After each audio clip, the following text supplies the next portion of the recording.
మీకు అదేవిధంగా మాతో పాటు ప్యానెల్లో ఉన్న మిత్రులకు యోయో టీవీ ప్రేక్షకులకు అందరికీ నమస్కారం.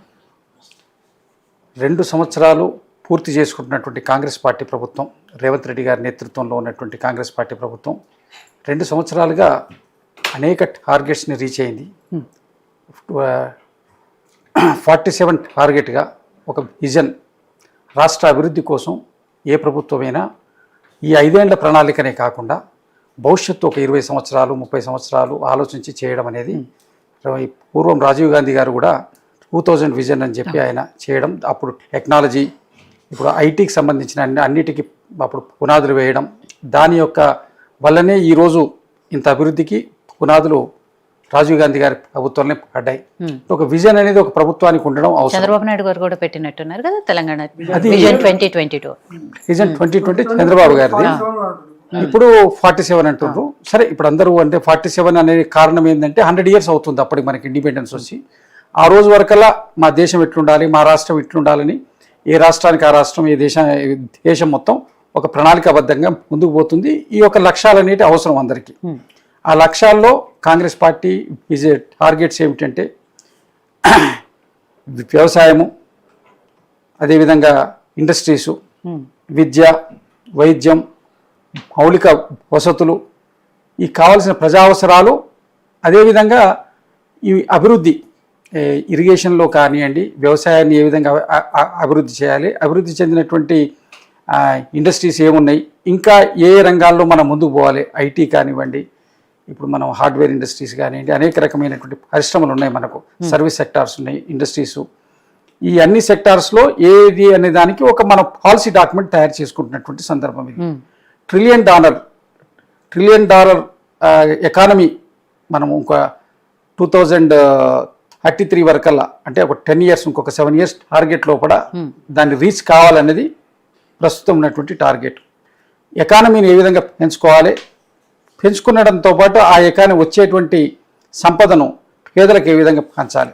దానికి కేవలం సంపదను పెంచడం, సంపన్నులను పెంచడానికి కాదు, సంపదను పెంచి, రాష్ట్ర సంపదను పెంచి ప్రజలకు అందజేయాలి. అంటే ఉమెన్ ఎంపవర్మెంట్లో దాంట్లో భాగంగా ఇప్పుడు అనేక కార్యక్రమాలు ప్రభుత్వం చేపట్టింది. ఇప్పుడు సౌర విద్యుత్ లోపల దాంట్లో వాళ్ళకి భాగస్వామ్యం కల్పించింది. ఆర్టీసీ లోపల బసెస్కు, మహిళా సంఘాలకు సాధికారత ఏర్పరిచింది.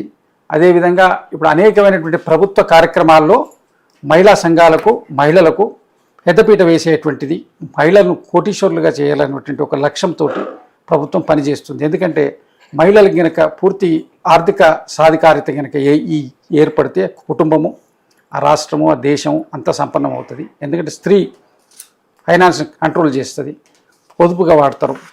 కాబట్టి వాళ్ళ చేతిలో ఎకానమీ పెంపొందించాలి అనే ఒక లక్ష్యం, అందులో వాళ్ళకి సమానత్వం కల్పించాలి అనేటువంటి ఇంకో లక్ష్యం.